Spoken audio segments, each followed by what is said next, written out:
Thinking of investing, working, or starting a business in the cannabis industry?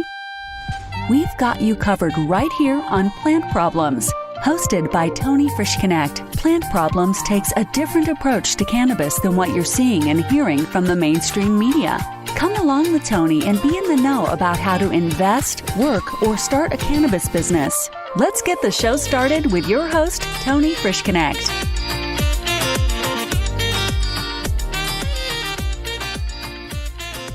Hi everyone, this is Tony Frischknecht with Plant Problems. I hope everybody's having a great day today.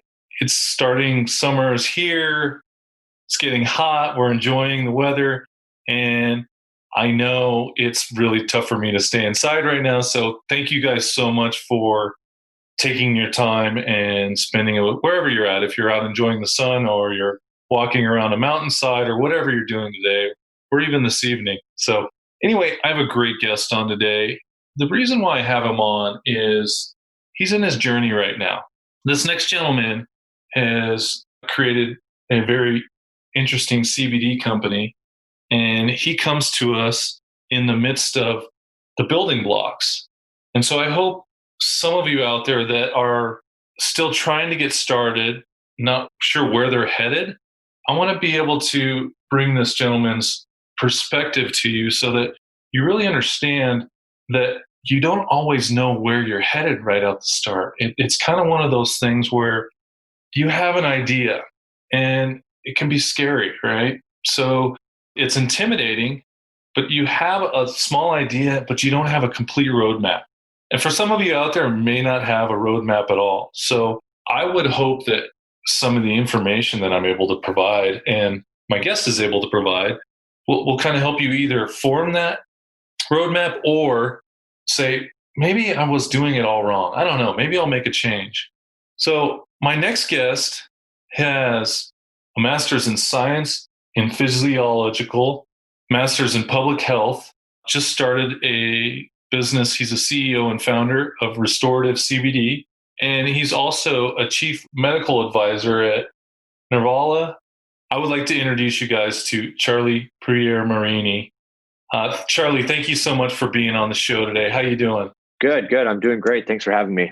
That's great. Hey, you are in the midst of it right now. I tried to lay that out for everyone.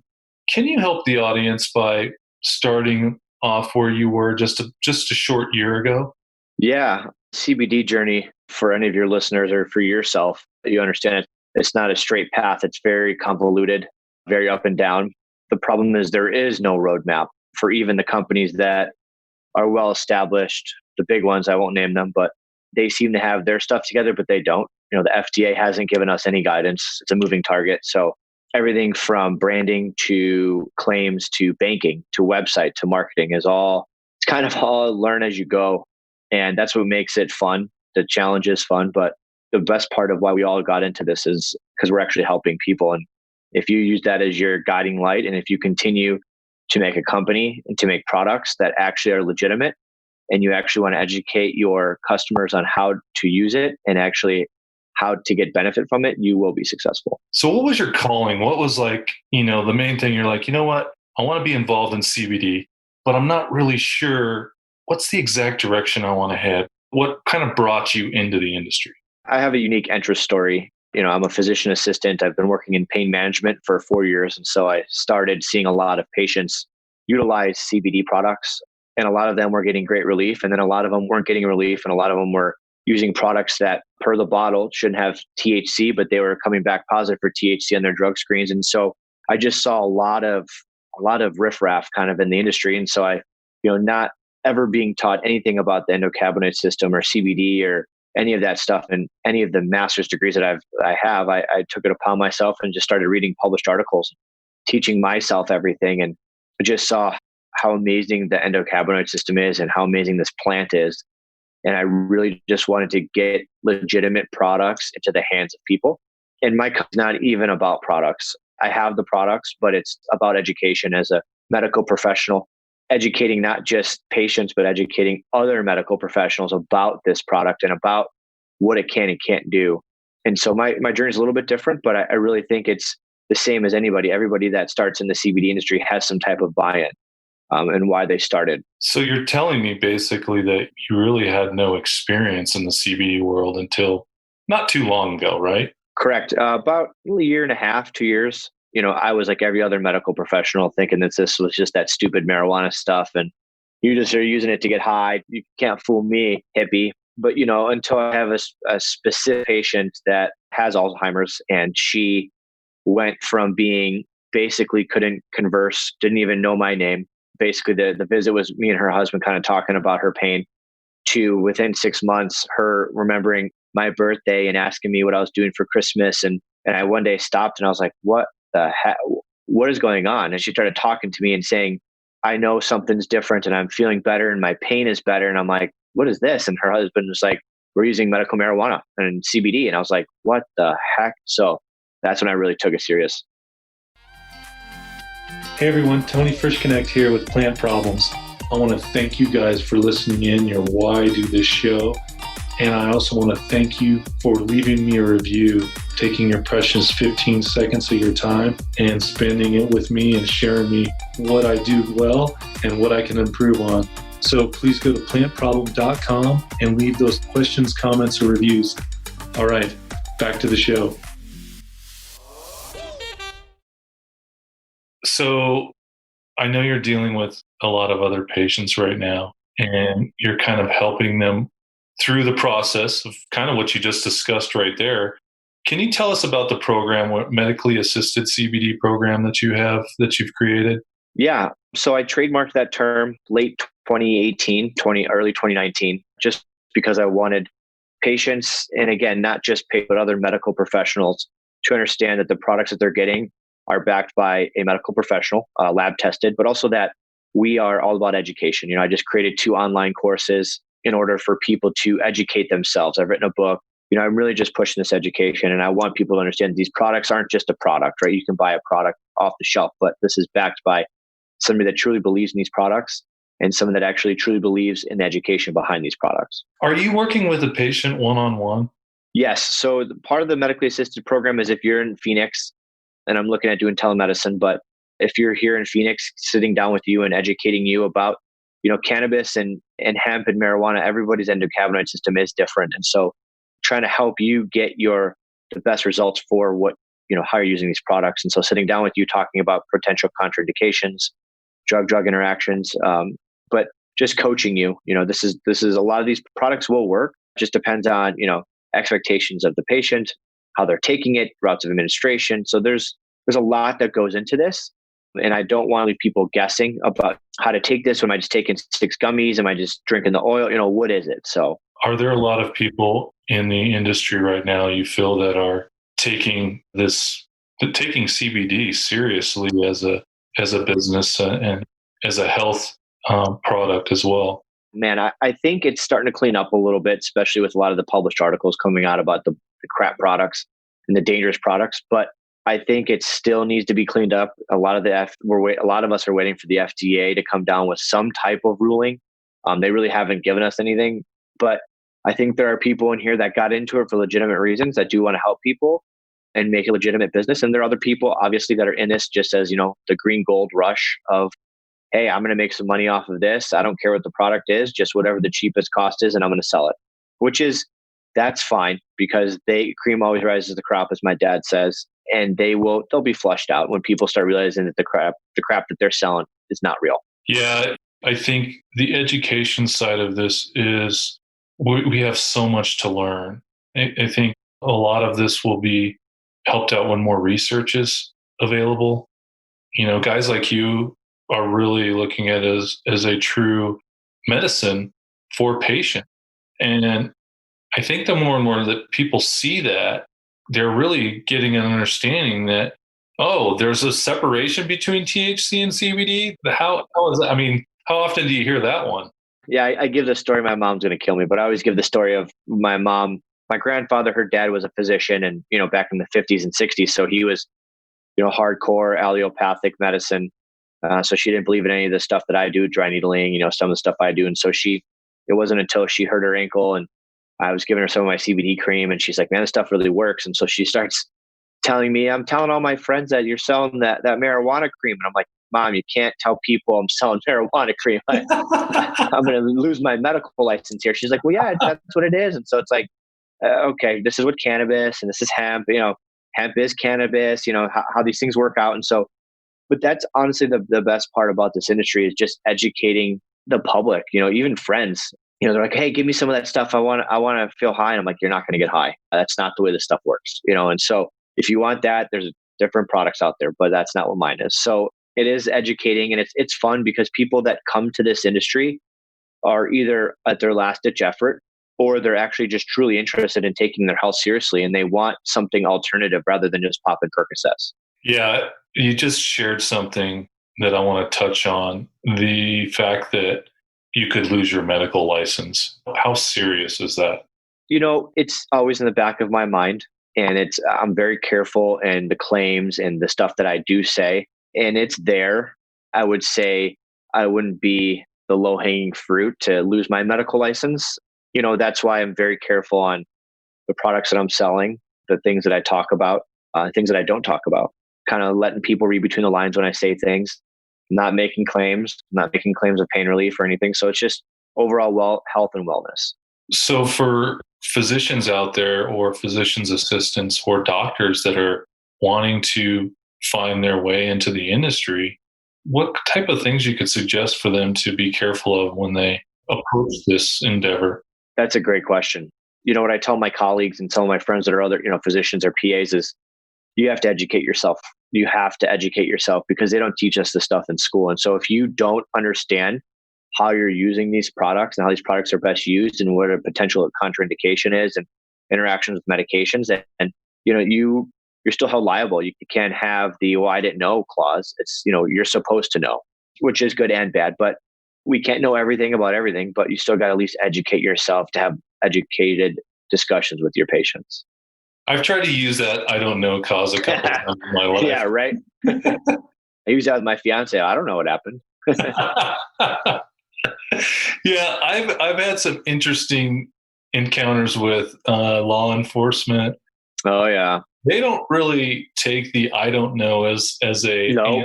Oh, no.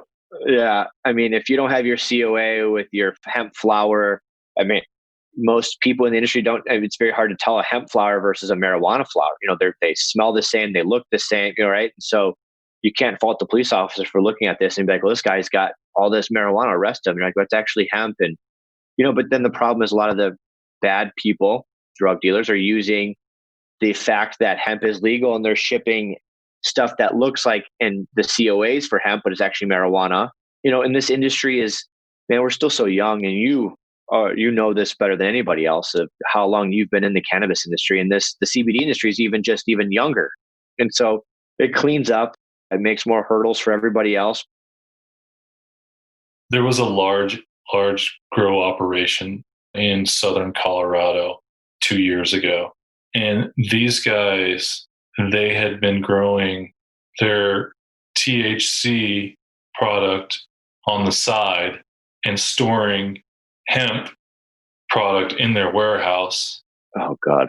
And were shipping that out until somebody actually tested it, which, I mean, like you said, there's bad people in this industry, and they are going to utilize that as a smoke screen while they're doing other things. And I know, as it may be tempting for a lot of you out there, understanding that the way the law enforcement looks at you is a big part of this. When you talk to law enforcement, or you may have family members, how do they react to you working in CBD and working around this plant? Yeah, I don't think I haven't encountered any law enforcement. I've actually had a lot of law enforcement people ask me if they can try the products, so that's a different conversation. But, I think err on the side of caution always, right? Have COAs available if your product is in the flower form or vaping, but those people, we're already fighting up an uphill battle, right? Yeah. And those type of people, we need to police ourselves. If you're seeing these people doing these type of things, you've been in the cannabis space for a long time, and the people that are skirting the rules, and it gets expensive, right? It's expensive to get these licenses. It's expensive to get all the, the processing down. But, and then the people that are skirting the rules and doing it under the table, those are the ones that hurt everybody. So if everyone can band together and say, hey, this guy is not doing it correctly, he needs to either do it correctly or get out. You're 100% right. I think to make the audience and listeners out there have a better feeling about this, to know that there are a lot of people out there that are making that decision right now. And that's okay. But you kind of got to decide which side you're going to be on. Because if you want to really make a business out of this and long term, you can't you can't have your cake and eat it too. So for those guys that are out there that are like trying to have that decision, like, man, I want to go legal, but I just make more money this way. Yep.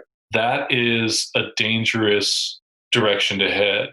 And, I'll share with you right now, Charlie, there was some stuff that I didn't do that was on the up and up starting in this industry. Yeah. But there was a point where I said, you know what? I can do one or the other. I can't do both. Yep. And I drew a line in the sand because I had too much to lose. Yep. And especially for the medical people in the industry or that are looking to get into the industry, understand that as well, because there are plenty of doctors that I've seen in cannabis that have lost their licenses. But it's because of doing things like this. I mean, I have a different code of ethics, but I guess especially being a medical practitioner, and I see it even in medicine. But I mean, people are they're going to get caught. You're going to make money now, but at some point, where are you going to put your cash, right? And it's gotten to the point of where credit card processing companies and banks are accepting cannabis money and CBD money. You have to, it took weeks, months to figure out where I can put my money, who's going to process my credit cards. And they're not just going to let every Joe come in here and store their money. Do you have testing on your products? Are your products legit? Are you making claims on your website? So yes, there are hurdles, right? But at the end of the day, look at all the people that lost their income or lost their jobs because they can't claim any type of shelter from the federal government because they weren't on the up and up, right? They weren't able to claim any of the COVID relief stuff. But I get it. You don't want to pay taxes. I hate paying taxes just as much as the next person. But are you paying sales tax every month, right? So it's a fun industry. It's a wild west. Definitely different than regular medicine. But if it's done right, in 5 years from now, would you have thought when you started this industry, however many years ago, that marijuana dispensaries would be considered essential businesses in a pandemic? No, I just looked back. I literally this morning, I was just thinking, oh my gosh, it's almost been legal in the state of Colorado for almost a decade now. How unbelievable is that? Wow. We're just a couple years away, but just we've experienced a lot of obstacles along the way. What's one of your biggest obstacles that you've had to overcome over the last year? Man, credit card processing and finding a legitimate bank. You can get a bank account, you can make a shell company that you funnel your money into, but all it takes is the bank to crawl your website once and they see mentions of anything.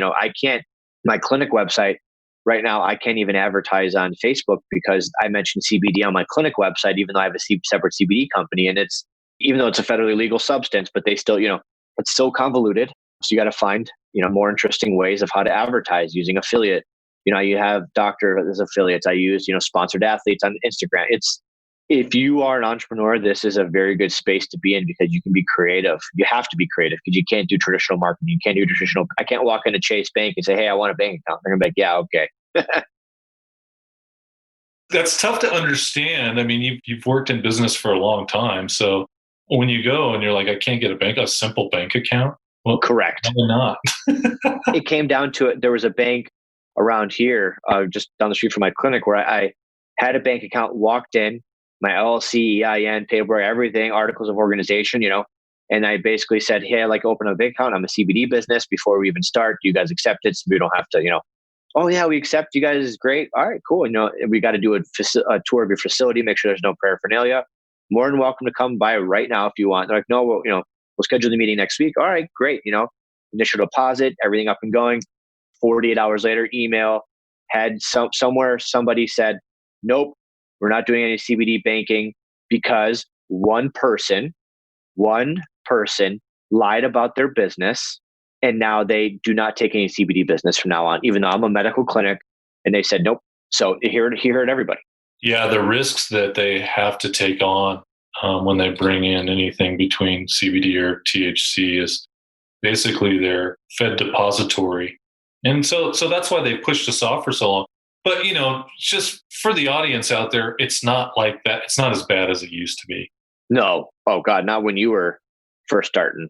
Yeah, people they're on the forms now. You're filling out when you're filling out bank forms, they allow you to check, are you THC? And if you check it, you just got to know that you're not going to get accepted unless they openly tell you.